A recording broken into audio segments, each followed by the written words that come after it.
l'orée d'une semaine qui s'annonce noire sur le plan social. Grève puissante, conflit dur, mouvement illimité. Côté syndicat, les pronostics vont bon train concernant la mobilisation contre la réforme des retraites. Objectif: 1 million de personnes dans les rues jeudi 19 janvier, annonce le leader communiste Fabien Roussel. Encore plus pour Philippe Martinez, il faut que ce soit du niveau de 1995 et même de 2010, a renchéri le patron de la CGT. Du côté de la majorité présidentielle, pas question de se voiler la face. Il y aura du monde dans la rue, a concédé le ministre du Travail Olivier Dussopt. Enfin, François Bayrou a demandé au gouvernement plus de pédagogie. Le président du MoDem qui pousse l'exécutif à des améliorations de son projet pour convaincre les Français. Des Français, on le sait, majoritairement opposés au report de l'âge légal de départ en retraite, selon les sondages. On poursuit avec peut-être une nouvelle mesure contre la hausse des prix.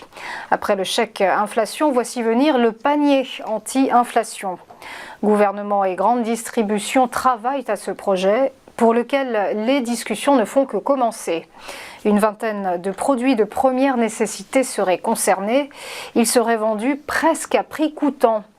Une annonce qui intervient alors même que la grande distribution est vent debout contre une proposition de loi de la majorité destinée à rééquilibrer les négociations commerciales entre fournisseurs et distributeurs.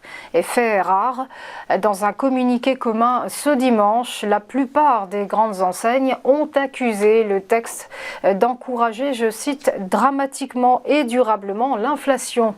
Hausse des prix qui, on le rappelle, culmine à plus de 5% sur 2022. Enfin, retour au calme à Lützerath en Allemagne, théâtre ce week-end de heurts entre forces de l'ordre et opposants à l'extension d'une mine de charbon.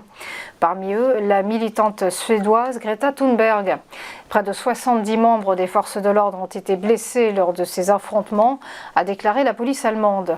Et du côté des activistes, un collectif a fait état de dizaines de blessés, dont certains graves, à l'issue de la manifestation. Face à l'interruption des livraisons de gaz russe, le gouvernement allemand estime nécessaire l'extension de cette mine de charbon.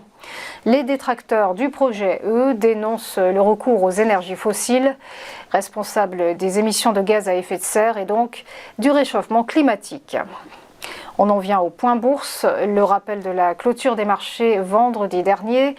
Des places boursières européennes au beau fixe, une hausse pour le CAC 40 qui a grimpé de plus 0,69%, terminant à 7023 points. À Francfort, le DAX a grappillé plus 0,19% à 15 086 points. Et à Londres, le FTSE progressait lui de plus 0,63%, tandis que le BEL 20 prenait à Bruxelles plus 0,55%. À Wall Street, du vert et le soulagement suite à de bons chiffres sur le moral des consommateurs. Le Dow Jones s'est rehaussé de plus 0,33% alors que le S&P 500 s'est apprécié de plus 0,40%. Et quant au Nasdaq Composite, eh bien, il a gagné plus 0,71%.